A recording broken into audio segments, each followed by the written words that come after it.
Hi guys, welcome to chapter 4 of class 10th economics, that is globalization and the Indian economy.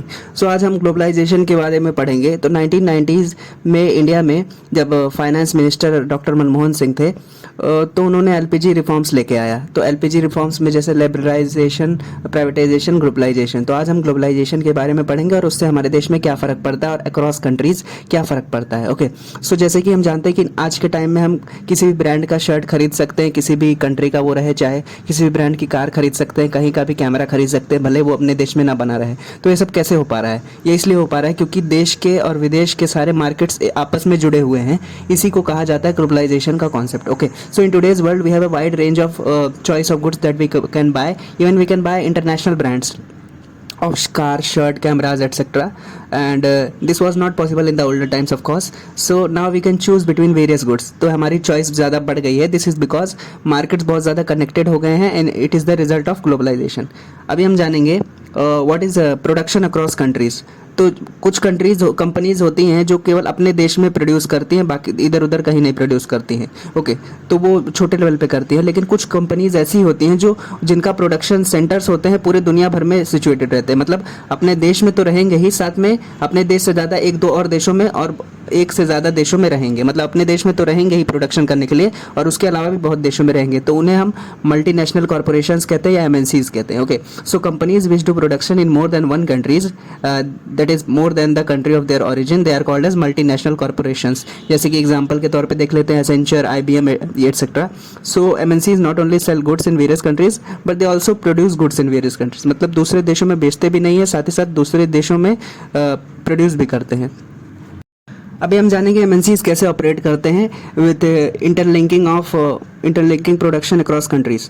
तो MNCs क्या करते हैं? They generally set up production centres close to markets where there is skilled labour and unskilled labour both available at low cost. मतलब MNCs कहाँ कहाँ अपने centres करते हैं? ऑब्वियसली ऐसी जगह करेंगे जो मार्केट के क्लोज होगा, क्योंकि ट्रांसपोर्टेशन कॉस्ट उनका बचेगा। जहाँ पे उनका सामान खरीदा जाएगा उसी के आसपास तो वो सामान बेचने की कोशिश करेंगे या फिर प्रोडक्शन सेंटर करेंगे, नहीं तो उनका कॉस्ट बढ़ जाएगा ना और फिर चीज़ें महंगी बिकेंगी, तो उनके लिए नुकसान की बात है। तो इस वजह से MNCs generally setup production centres close to markets, जहाँ पे उनको स्किल्ड लेबर आराम से मिल सकती है, काम करने के लिए एम्प्लॉयज मिल सकते हैं और अनस्किल्ड लेबर भी मिलेगी उनको और कम पैसे में मिलेगी, तो उनका फ़ायदा है। ओके, और नुकसान भी कम हो रहा है और चीज़ें सस्ती बिक रही हैं। तो MNCs generally look for government policies that suit them. मतलब अगर किसी ऐसे देश में अगर एमएनसी मान लेते हैं नॉर्थ कोरिया में करेगी, तो वहाँ पे सरकार के इतने ज़्यादा रेस्ट्रिक्शंस है कि वो अच्छे से काम ही नहीं कर पाएंगे, तो बोलेंगे यार छोड़ो बिजनेस, हम यहाँ नहीं करेंगे, ऐसी जगह करेंगे जहाँ पे हमें पूरी आज़ादी मिले। Okay, so MNCs generally look for policies, government policies that suit them and the money that MNCs invest to buy capital assets like equipment, machinery या फिर और कहीं इन्वेस्ट करते हैं टेक्नोलॉजी में एमएनसीज, तो उसे हम फॉरेन इन्वेस्टमेंट कहते हैं, क्योंकि वो दूसरे देश से आई हैं कंपनीज ना, तो वो जब इन्वेस्ट करेंगी हमारे देश में तो उसे फॉरेन इन्वेस्टमेंट कहा जाएगा। तो अभी जानते हैं कि एमएनसीज आती हैं तो अपने साथ क्या क्या लेके आती हैं। सो एमएनसीज जनरली कैपिटल लेके आती हैं। कैपिटल मतलब ऐसी भी कोई भी चीज़ जिसका कोई इकोनॉमिक वैल्यू रहे, जैसे कि एसेट्स लेके आती हैं, टेक्नोलॉजी लेके आती हैं, कोई मशीनरी लेके आती है, तो वो सब कैपिटल है कि मतलब जिसकी इकोनॉमिक वैल्यू है। Okay, so MNCs bring capital, they bring technology, they bring competition in the country. मतलब जो लोकल प्रोड्यूसर्स हैं उसके साथ कंपटीशन करेगा तो जो बायर्स हैं उनको ज़्यादा ऑप्शंस मिलेंगे और कम पैसे में चीज़ें मिल सकेंगी उनको। Okay, so they bring competition in the country, they help in providing better goods and services, क्योंकि लोगों के पास ज़्यादा ऑप्शन है ना, आप कॉम्पीट करेंगे जब सेलर्स। अभी हम जानेंगे कि एमएनसीज के कुछ पॉजिटिव्स तो हैं, जैसे एसेट लाते हैं, टेक्नोलॉजी लाते हैं, लेकिन उसके नुकसान क्या हैं? तो there are some negatives of MNCs और मल्टीनेशनल कॉर्पोरेशंस, जैसे कि local business hurt. Local business hurt होता है जो मतलब लोकल प्रोड्यूसर्स थे, किसी दाम पे अपने सामान बेच रहे थे, तो अभी उनको नुकसान हो जाएगा ना कि कोई बाहर का प्लेयर आ गया और उनका कंपटीशन बढ़ गया मार्केट में, तो लोकल बिजनेस हर्ट होता है। इससे अनबैलेंस डेवलपमेंट होता है, क्योंकि एमएनसीज जो है उनके पास बहुत पैसा है, लेकिन जो लोकल प्रोड्यूसर्स हैं उनके पास ज़्यादा पैसा नहीं है, इस वजह से अनबैलेंस डेवलपमेंट होगा। और कॉर्पोरेट लॉबिंग भी हो सकती है, प्रेशर गवर्नमेंट पे भी हो सकता है, क्योंकि जो एमएनसीज हैं वो फिर पॉलिटिकल लोगों के साथ मिलती जुलती हैं और पॉलिसीज ऐसी तरह शेप करते हैं कि उनको फ़ायदा हो, तो इस वजह से कॉर्पोरेट लॉबिंग भी देखने को मिलती है। पेटेंटिंग इश्यूज होती है, मतलब कोई भी चीज़ हमारे देश में सालों से चल रही थी, हज़ारों सालों से, और फिर ये लोग फॉरेन कंट्रीज से आएंगे, कंपनीज कहेंगे कि ये लो नीम का ये चीज़ है, इससे ये दवाई बनती है, इससे ये काम होता है, और हमारे देश में हज़ारों सालों से ऐसा हो रहा है, और वो कोई नीम का प्रोडक्ट डाल देंगे और कहेंगे कि ये हमारा पेटेंट है, तुम लोग नहीं यूज़ कर सकते, जो कि हम हज़ारों सालों से यूज़ कर रहे हैं आयुर्वेदा में। तो इस तरीके की इश्यूज़ हो जाती है, पेटेंटिंग इश्यूज़। टैक्स अवॉइडेंस हो जाता है। कई बार एमएनसीज क्या करते हैं कि हमारे देश से बहुत पैसा कमाएंगी और वो कहेंगे कि आपके देश से हमने पैसा ही नहीं कमाया ताकि टैक्स ना देना पड़े, और बोलेंगे ऐसे देश का बताएंगे कि हमने प्रॉफिट कमाए वहाँ से जहाँ पे टैक्स के बहुत कम होता है, टैक्स कम देना पड़ता है उनको। तो एमएनसीज के पास टैक्स अवॉइड करने का बहुत सारे तरीके हैं। वो बोलेंगे कि हमने आपके देश से फ़ायदा कमाया ही नहीं तो हम आपको टैक्स क्यों दें, और कोई ऐसे देश का नाम बताएंगे, देश का नाम बताएंगे कि जहाँ पे टैक्स बहुत 0% है या 2% है, तो ऐसे वजह से अपने टैक्स का पैसा भी बचा लेती हैं। और मोनोपोली भी रहती है। मोनोपोली मतलब कि कोई भी एक ऐसा प्लेयर जो पूरे मार्केट को में प्राइस डिसाइड करे, डिटरमाइन करे। तो मोनोपोली कैसे होगी कि उनके पास बड़े बड़े फर्म्स हैं, वो चीज़ें सस्ती प्रोड्यूस कर सकते हैं, और एमएनसीज के पास टेक्नोलॉजी है तो वो ऐसे प्रोडक्ट्स मिला सकते हैं एडवांस्ड कि मार्केट में ना अवेलेबल हो, तो उनकी मोनोपोली रहेगी। जैसे माइक्रोसॉफ्ट की मोनोपोली है विंडोज़ ऑपरेटिंग सिस्टम पे, कोई और नहीं बना सकता उनकी तरह से। तो इसी वजह से उनको मोनोपोली हो जाती है, मतलब एकाधिकार हो जाता है मार्केट में। तो ये भी नुकसान है ना लोकल प्लेयर्स के लिए, तो ये नेगेटिव है, एक तरीके से डिसएडवांटेज है एमएनसी का। अभी जानेंगे कि एमएनसीज जो हैं दूसरे देशों में कैसे एक्सपैंड करती हैं, कैसे अपना वर्चस्व कैसे दूसरे देशों में बढ़ाती हैं। तो सबसे पहले एमएनसीज कहेंगे लोकल प्रोड्यूसर्स को कि हम आपके साथ धंधा करना चाहते हैं, बिजनेस करना चाहते हैं। तो MNCs generally say that generally they ask for joint production with the local producers in the countries of their operation.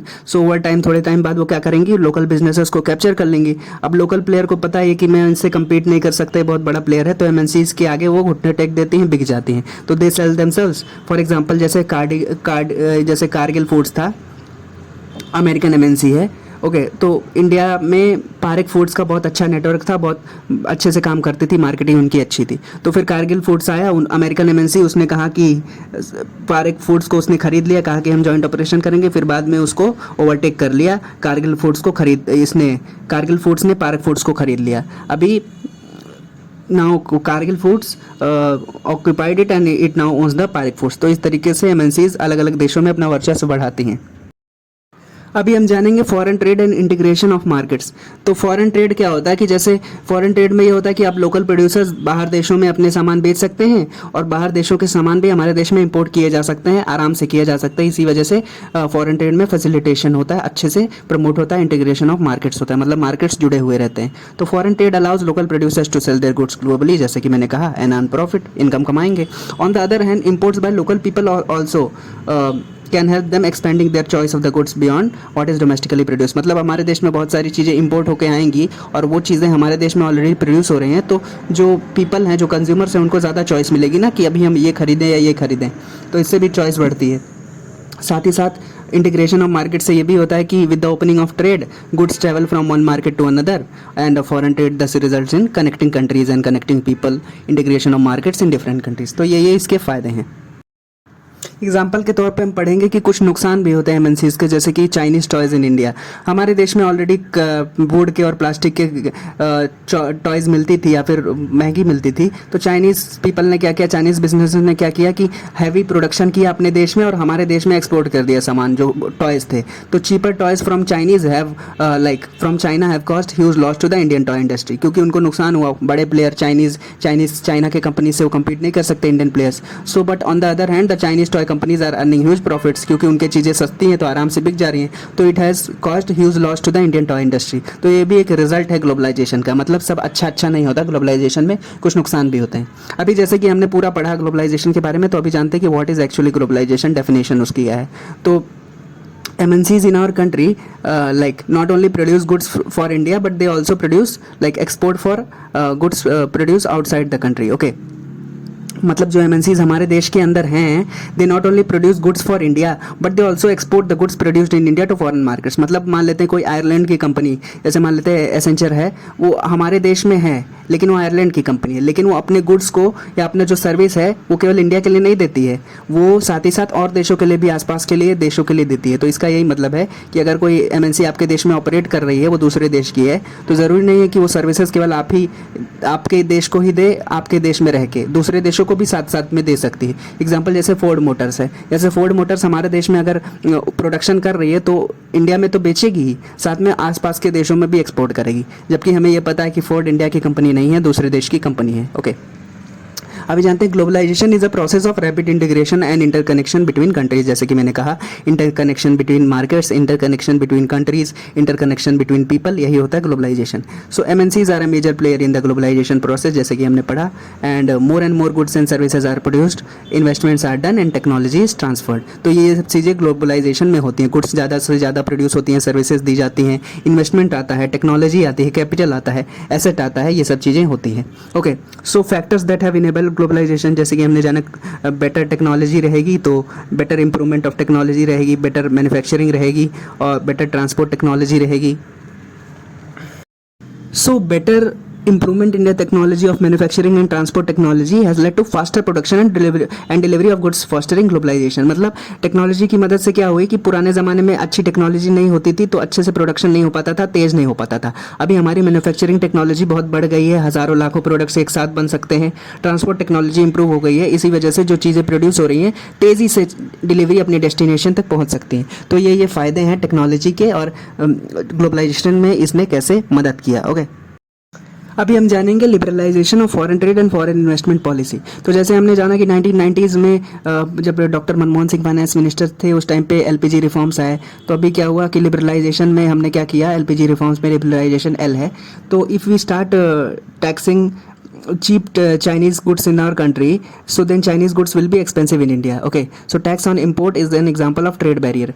तो जैसे हम लिबरलाइजेशन के बारे में पढ़ना चाहते हैं तो सबसे पहले जानते हैं कि लिबरलाइजेशन ना हो तो क्या होता है. ओके, तो हमारे देश में जो चाइनीज़ गुड्स टॉयज़ या सस्ती आ रही हैं तो हमारे देश सरकार क्या करेगी, उसको उस पर टैक्स लगाएगी, टैक्स ऑन इंपोर्ट लगाएगी. ओके, तो इसकी वजह से क्या होगा कि चाइना की टॉयज़ यहाँ पे भी महंगी हो जाएंगी, हमारे देश में जो टॉयज़ बिक रही हैं उसके प्राइस के बराबर हो जाएंगी. तो हमारे देश के टॉयज़ मैन्युफैक्चरर्स को कम नुकसान होगा. ओके, तो ये गवर्नमेंट एक तरीके से कुछ करती है टैक्स ऑन इंपोर्ट लगा के. तो एक तरीके से tax on import is an example of trade barrier. मतलब वो ट्रेड को में बैरियर लगाती है, उसको थोड़ा अड़चन डालती है प्रॉपर ट्रेड होने में. ओके, लेकिन कभी कभी ये सरकार को करना पड़ता है लोकल प्लेयर्स को सपोर्ट करने के लिए. ओके, सो इसी के अपोजिट में लिबरलाइजेशन होता है. तो रिमूविंग अननेसेसरी ट्रेड बैरियर्स और restriction set by the government is what is known as liberalisation. Liberalisation मतलब फ्रीडम दे देना. तो अननेसेसरी जब ट्रेड बैरियर्स सरकार हटा देगी किसी भी देश की, टैक्स कम कर देगी या टैक्स बैरियर हटा देगी, ट्रेड बैरियर हटा देगी और अपने इकोनॉमी को कॉम्पिटिटिव बना देगी, तो उसे लिबरलाइजेशन कहा जाता है. Removing unnecessary trade barriers is what is called as liberalisation, free कर देना. सो विद ट्रेड लिबरलाइजेशन क्या क्या फ़ायदे होते हैं? Businesses are allowed to take their decisions freely, कि मतलब वो कितना एक्सपोर्ट करेंगे कितना इंपोर्ट करेंगे डिसाइड कर सकते हैं जब लिबरलाइजेशन होगी. So with the trade liberalization, businesses are allowed to take the decisions freely and on what they want to export, what they want to import. So if a government imposes less taxes or removes the restrictions on imports, then it is said to be more liberal. सो अभी हम पढ़ेंगे world trade organisation के बारे में, जो कि एक international organisation है. 1995 में इसका गठन हुआ था. इससे पहले था general agreement on trade and tariffs, GATT जिसे हम कहते हैं.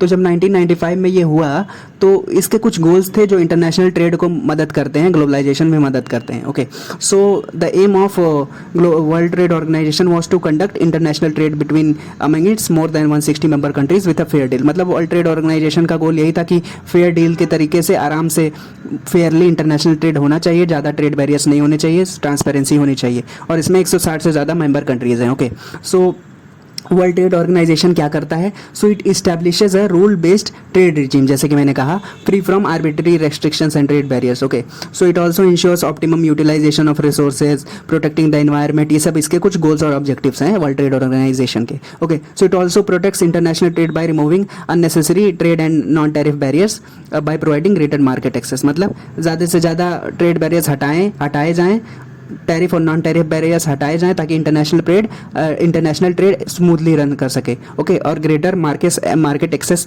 दिया जा सके ताकि व्यापार में कुछ अवरोध ना हो, कुछ अड़चन ना हो. इस वजह से ये वर्ल्ड ट्रेड ऑर्गेनाइजेशन का गठन हुआ और फेयर डील से इंटरनेशनल ट्रेड हो सके, यही इसका ऑब्जेक्टिव है. ओके, अभी हम जानेंगे कुछ टैरिफ और नॉन टैरिफ बैरियर्स जो कि लगाए जाते हैं देशों के द्वारा ग्लोबलाइजेशन को हार्ड करने के लिए, ट्रेड बैरियर को लगाने के लिए. ओके, सो टैरिफ बैरियर में जैसे नाम से पता चल रहा है टैरिफ या कुछ टैक्स लगा देना.